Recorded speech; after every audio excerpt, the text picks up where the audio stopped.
إن الحمد لله نحمده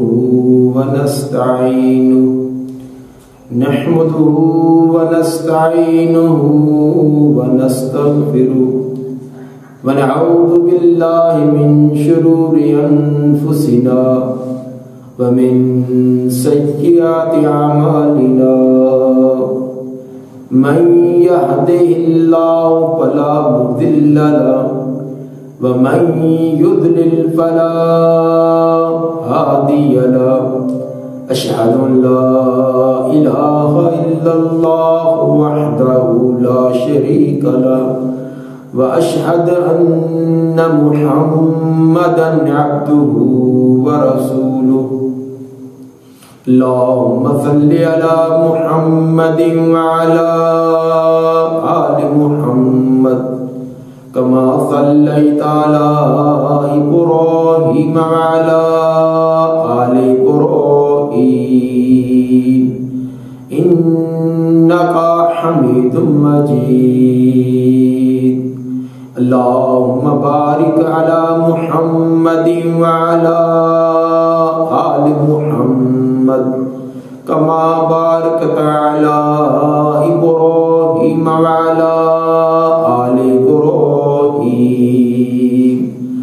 إنك حميد مجيد أعوذ بالله السميع العليم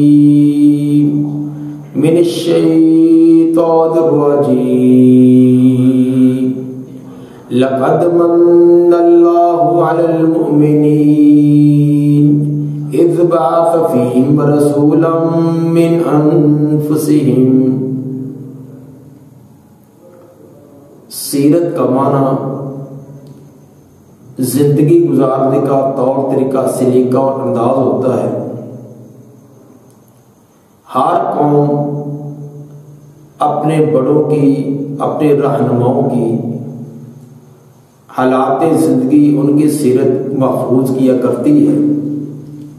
تاکہ آئندہ آنے والی نسلوں کے لیے وہ اسوہ بن سکے. لیکن جتنے بھی قوموں نے اپنے بڑوں کی سیرتوں کو، ان کے کرداروں کو، ان کی زندگیوں کو محفوظ کیا، ان کی زندگی کے تمام پہلو روشن نہ تھے. جن کے اندر مشہور و معروف آپ دیکھ سکتے ہیں، افلاطون ہے، ارسطو ہے، مہاتما گوتم ہے، رستم و دارا ہے. ان کی زندگیوں کا اگر مطالعہ کیا جائے تو اگر ان کی زندگیوں کا ایک پہلو روشن ہے تو دوسرا پہلو ہمیں تاریک بھی نظر آتا ہے. انہوں نے انسان کی زندگی میں تمام پیش آنے والے مسائل کا حل بیان نہیں کیا، زندگی کے تمام مسائل کے لیے اصول وضع نہیں کیے. صرف انبیاء علیہ السلام ہی وہ عظیم ہستیاں ہوتی ہیں جن کی تمام زندگیاں ہمارے لیے اسوہ ہوتی ہیں. چونکہ انبیاء علیہ السلام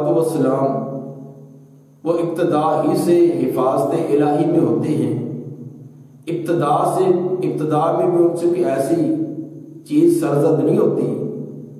کہ جو ان کے کردار کو، ان کی سیرت کو کوئی داغدار کرنے والی ہو. لیکن تمام انبیاء کی زندگیاں وہ ہمارے سامنے موجود نہیں ہیں. قرآن نے صرف 25 انبیاء کا تذکرہ کیا ہے. ان میں سے بھی کچھ انبیاء کے صرف نام ہی ذکر کیے ہیں، ان کے احوال ذکر نہیں کیے، اور بعض انبیاء کی زندگیوں کے ایک یا دو پہلوؤں کا تذکرہ کیا. پہلے انبیاء میں سے سب سے زیادہ تذکرہ قرآن مجید میں جن کا کیا گیا ہے وہ سیدنا موسیٰ علیہ السلام ہیں، جن کا تذکرہ 34 صورتوں میں 136 مرتبہ آیا ہے. لیکن اتنی مرتبہ تذکرہ آنے کے باوجود ان کی بھی پوری کی پوری زندگی، تمام کے تمام لیل و نہار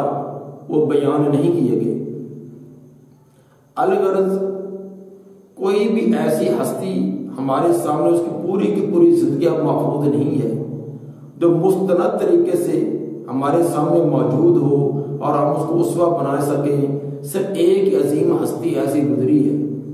جن کی ابتدا سے لے کر انتہا تک زندگی کا ایک ایک لمحہ مستند باوثوق طرائق سے محفوظ ہے اور ہم تک پہنچا ہے، وہ ہے حضرت محمد صلی اللہ علیہ وآلہ وسلم۔ آپ کی زندگی کے صرف اصول ہی نہیں بلکہ معمولات زندگی بھی محفوظ ہیں، صرف عبادات ہی نہیں معاملات اور عادات تک آپ کی محفوظ کر لی گئی ہیں، حتیٰ کہ آپ کے چلنے کا انداز، چڑھائی پر چڑھنا اور اترنا، آپ کا سونا اور جاگنا، حتیٰ کہ اگر آپ نے مسواک کی تو مسواک کرتے وقت جو حلق سے آواز آئی ہے تو آپ کے شاگردوں نے، آپ کے صحابہ نے وہ بھی محفوظ کر لی، حتیٰ کہ صحیح بخاری کے اندر یہ چیز بھی موجود ہے کہ صحابی فرماتے ہیں کہ نبی صلی اللہ علیہ وآلہ وسلم کی داڑھی مبارک کے اندر میں نے سفید بال شمار کیے تو وہ 20 کے قریب تھے، اور ان 20 بالوں میں سے ایک بال سرخ تھا، اور اس کے سرخ ہونے کی وجہ آپ کا خوشبو لگانا تھا۔ اب اندازہ کیجئے کہ جس پیغمبر کے شاگردوں اور صحابہ نے آپ کی داڑھی کے سفید بالوں کی گنتی تک کر رکھی اور سفید بالوں کے اندر ایک سرخ اور سرخ ہونے کی علت بھی بیان کر دی، تو انہوں نے اس پیغمبر کے باقی احوال اور حالات محفوظ کیوں نہ کیے ہوں گے؟ یقیناً صرف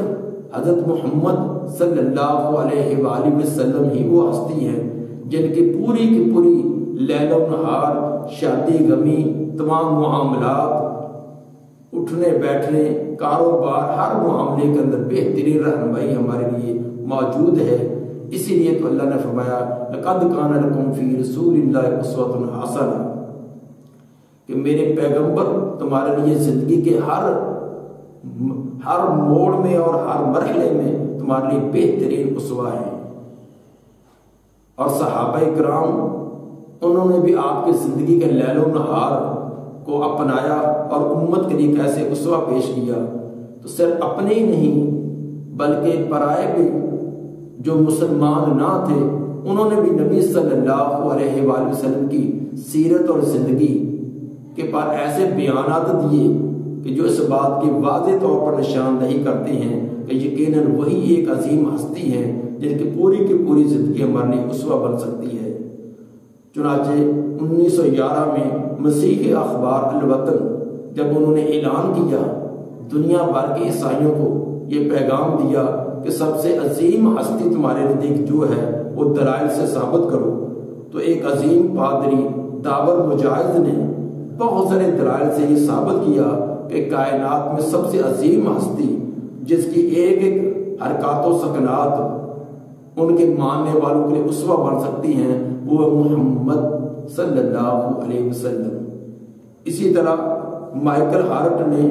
100 عظیم شخصیات ان کا تذکرہ کیا کہ جو بہت عظیم شخصیات گزری ہیں، ان 100 میں سے سر فہرست جن کا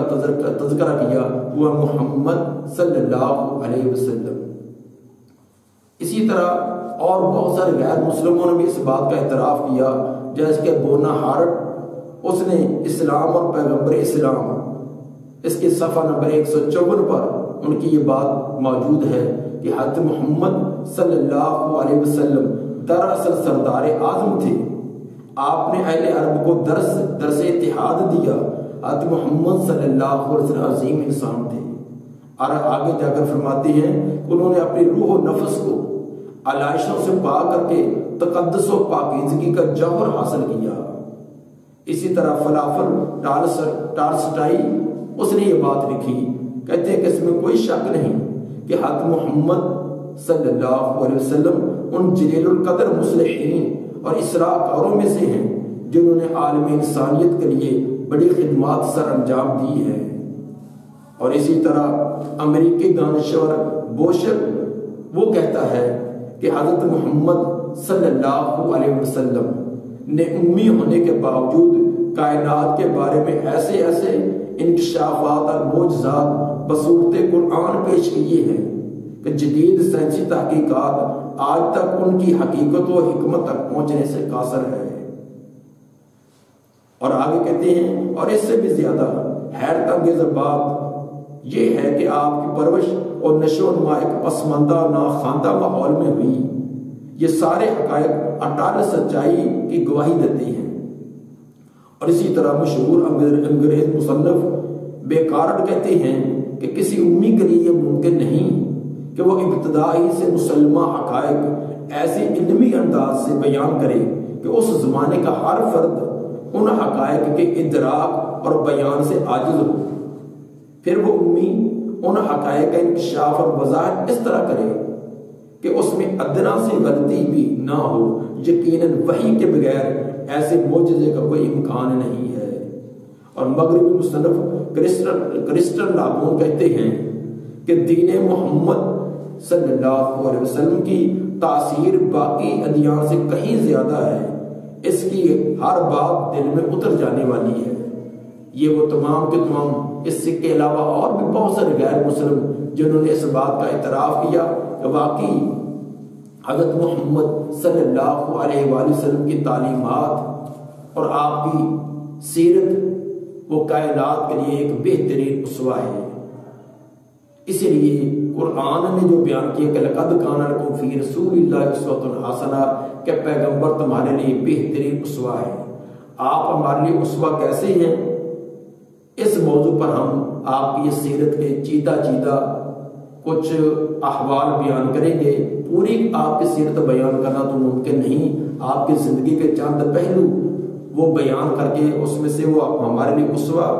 اور اس میں ہمیں کیا درس ملتا ہے یہ ہم بیان کرنے کی انشاءاللہ کوشش کیا کریں گے۔ سبحان ربک رب العزت عما یصفون والسلام علی المرسلین والحمد للہ رب العالمین۔